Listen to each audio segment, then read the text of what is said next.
I'm Russ Heaps, and welcome to this segment of Beer to Whiskey. This is one of our Big Jon and 5 series where we get my buddy Big Jon Richards here, who's one of the more knowledgeable beer experts in the Greenville, South Carolina area. He picks a beer and we just sort of talk about it a little bit.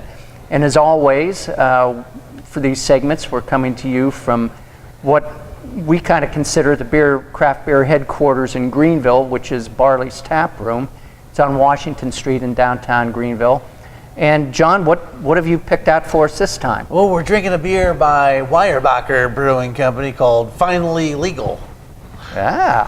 Which is a slight variant on their 21st anniversary beer. So there's the legal part of it.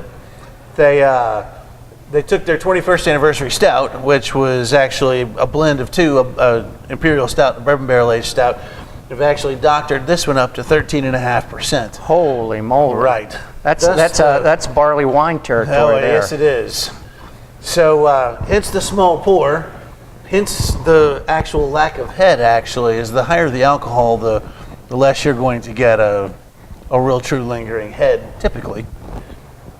But it's a really, really neat, almost experiment of a beer, as it carries a lot of vanilla and chocolate sweetness. It carries some of the cocoa bitterness, a little bit of coffee, and they actually barrel aged part of it in charred barrels, so it carries a little smoke in there too, which gives it a little bit of a kind of bacon flavor, almost like it's been bacon infused in the back. So it's a really neat, fun, full flavored beer. Obviously, at 13.5%, it better be. I can't, when you say bacon, if you can get that into a beer, it doesn't get any better. I don't leave Russ speechless very often. Well, let's give it a try here. Let's do it. Text Miss Lily. Cheers. Holy moly. Yeah, all of that just continues to happen. Yeah, wow. Wow. I bet you can stand a spoon up in this glass. Very possibly.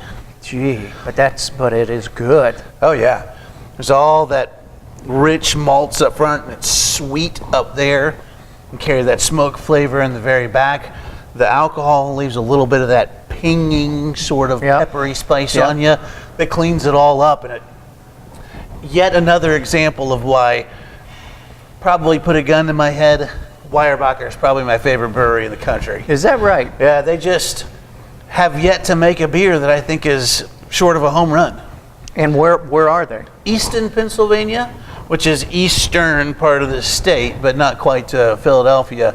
It's actually a town, as I've never been there, but I understand it's quite a bit like Greenville, with a nice little compact, real beautiful kind of downtown area. Wow. And these guys opened up in a livery stable in the downtown down there and created a pretty thriving brew house out of it. I believe they're in 20 states. Wow. 20 or 21 states. Yeah. Well, thank goodness South Carolina is one of them. Indeed. This is really good. Yeah.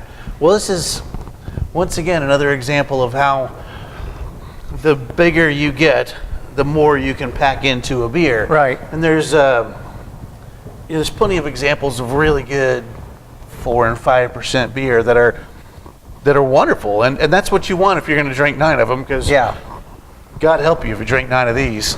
Yeah, they ought to give you a phone number for Uber when they hand you one of these. When this one's set down. Jeez. Coming to you from Barley's Tap Room in downtown Greenville, Big Jon Richards and myself. Happy trails. Cheers.